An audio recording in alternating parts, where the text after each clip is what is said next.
Преку размена на искуство и ангажман на стручен кадар, општина Струмица ќе обезбеди институционална поддршка на општина Кочани.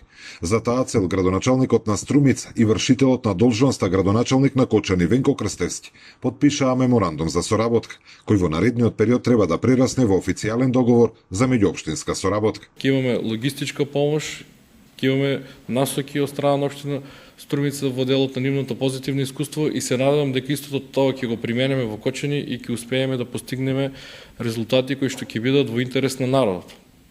Исто така во оваа прилика би сакал да апелирал до сите државни институции и до сите други општини дека на Кочани му е потребна помош. Ние се соочивме со трагедија која што не беше трагедија само за Кочани, тоа е трагедија за целата држава. Еве настрадани им и од Струмица.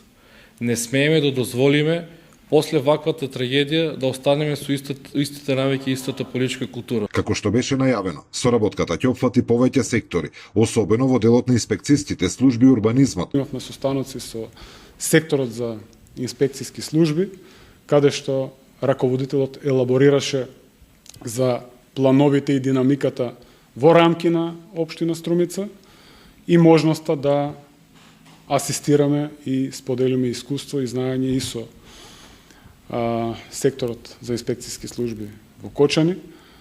Секако тука беше и секторот за урбанизам. ВД градоначалникот на Кочани очекува примерот на Струмица да го следат и другите општини, но и владини институции кои ќе понудат помош со цел општината што побрзо да ја надмине состојбата во која се наоѓа. Зоран Ѓорѓиев, за Сител телевизија.